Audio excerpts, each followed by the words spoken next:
Hello friends, आपने जरूर अपने आसपास में कभी मार्केट में, मॉल्स में या अपने घर में या अपने फ्रेंड सर्कल में जरूर ऐसे किसी को देखा होगा जिसकी गर्दन मोटी हो गई हो, यानी कि गर्दन की जो स्किन फोल्ड है वो मोटे हो रहे हो और साथ ही साथ उसका रंग भी बॉडी पार्ट के अदर स्किन कलर से डिफरेंट हो, यानी कि काले रंग का हो। तो कभी आपने इस चीज का सोचने की कोशिश की है कि इसके साथ ऐसा क्यों हुआ?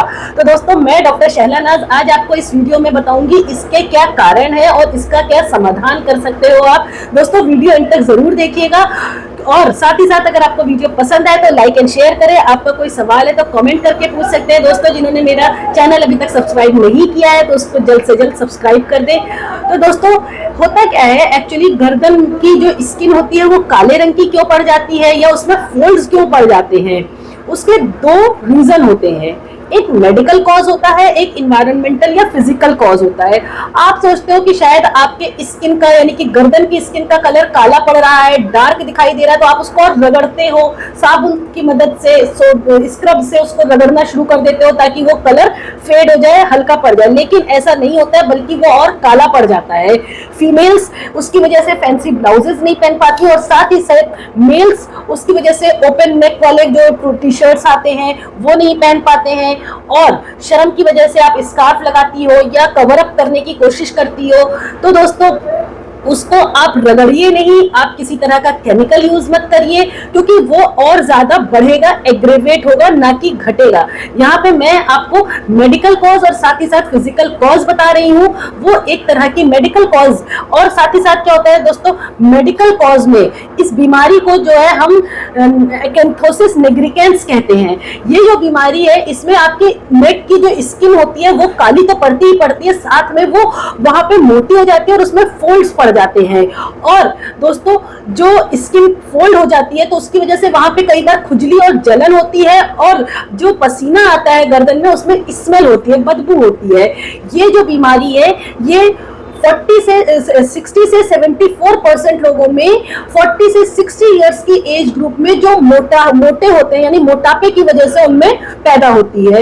ये फीमेल्स में ज्यादा पाई जाती है कंपैरेटिवली मेल्स के। इसका जो कॉज है वो जेनेटिक और फैमिलियल कॉज होता है, यानी अगर आपके घर में किसी को है तो ज्यादा से ज्यादा फैमिली मेंबर्स को ये बीमारी देखने को मिलती है। और जो जेनेटिक कॉज है उसमें ये कि आपका जो ओबेसिटी, जिसमें कि खासतौर से मोटापा एसोसिएटेड होता है बीपी, शुगर, थायराइड, पीसीओएस की बीमारी में, उन लोगों में, उन मरीजों में ये जो बीमारी है वो ज्यादा पाई जाती है।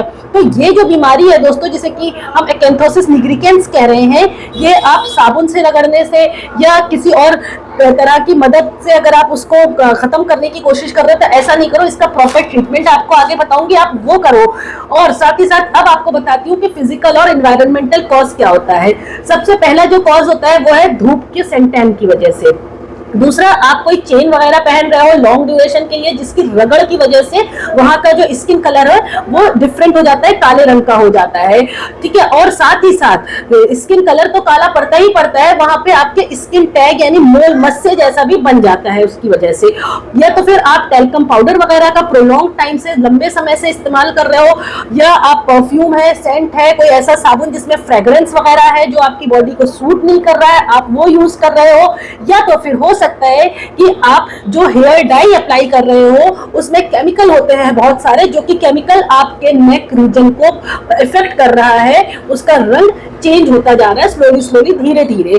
तो दोस्तों, हेयर डाई की वजह से आपको और स्किन मोटी हो जाती है। और इसके यहाँ ये जो आपको मैंने फिजिकल या एनवायरमेंटल कॉज बताए, इसमें सिर्फ स्किन का कलर काला पड़ता है, इसमें ना ही आपकी स्किन मोटी होगी, ना ही आपकी स्किन में फोल्ड्स पड़ेंगे और साथ ही साथ ना ही गर्दन से अगर पसीना आ रहा है तो उसमें बदबू मिलेगी। तो दोस्तों, ये जो कॉजेज है इसमें सिर्फ और सिर्फ स्किन काली पड़ जाती है, स्किन आपकी ड्राई हो जाती है और स्किन आपकी ब्लैक पड़ती है।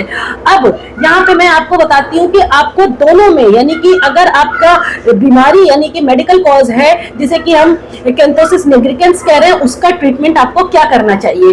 तो दोस्तों, इसमें सबसे पहले तो आप वेट लॉस करो और आपका जो भी बीमारी है, मोटापे की वजह से अगर आपको बीपी है, शुगर है, थायराइड है या पीसीओएस है, उसको बिल्कुल नॉर्मल रेंज में रखो, डॉक्टर से मिलो, उसका प्रॉपर ट्रीटमेंट लो। वेट लॉस सबसे ज्यादा इंपॉर्टेंट है। यहाँ पर वेट कम होगी तो गर्दन की जो फैट है वो भी कम होगी और फोल्ड्स जो बढ़ रहे हैं वो भी नहीं पड़ेंगे।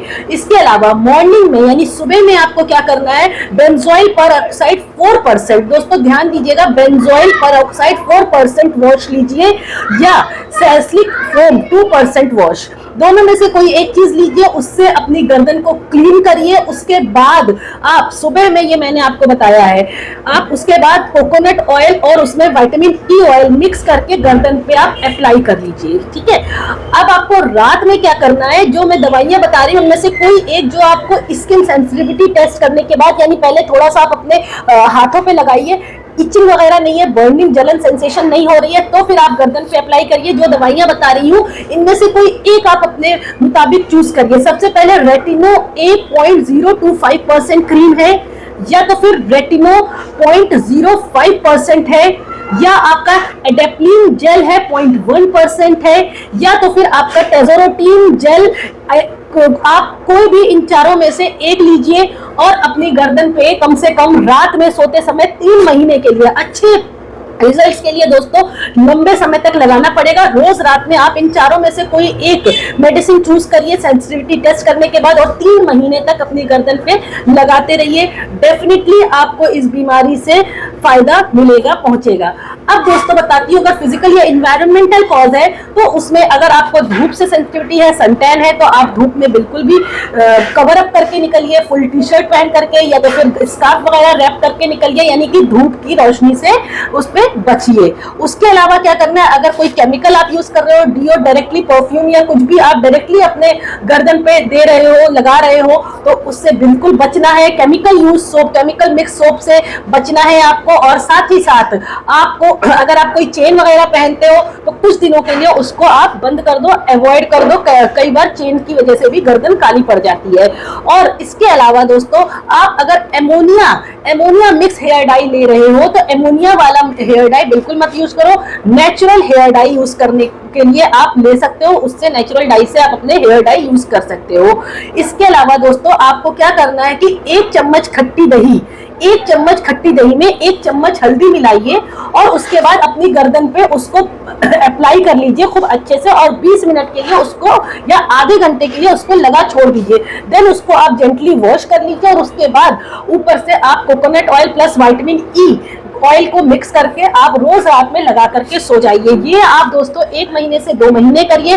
अगर फिजिकल या एनवायरमेंटल कॉज है, 100% इस नुस्खे से आपको 1 से 2 महीने में रिलीफ मिल जाएगा और आपकी जो गर्दन काली पड़ी है वो साफ हो जाएगी, क्लीन हो जाएगी। इसके बाद आप अपने पसंद का फैंसी ब्लाउज पहन सकते हो, आप ओपन ड्रेसेस पहन सकते हो, आप ओपन शोल्डर नेक डिजाइन कोई भी चीज, या तो फिर मेल है, पुरुष है, वो अपने फुल टी शर्ट, जो ओपन टी शर्ट आती है वो पहन सकते हो, या कोई स्मार्ट सी बनियान वगैरह आती है जो कि आपकी जिम या वैसे ड्रेसेस होते हैं, आप आराम से उसको पहन सकते हो। दोस्तों ये वीडियो पसंद आई है तो लाइक एंड शेयर जरूर करें और चैनल को सब्सक्राइब करें। Thank you.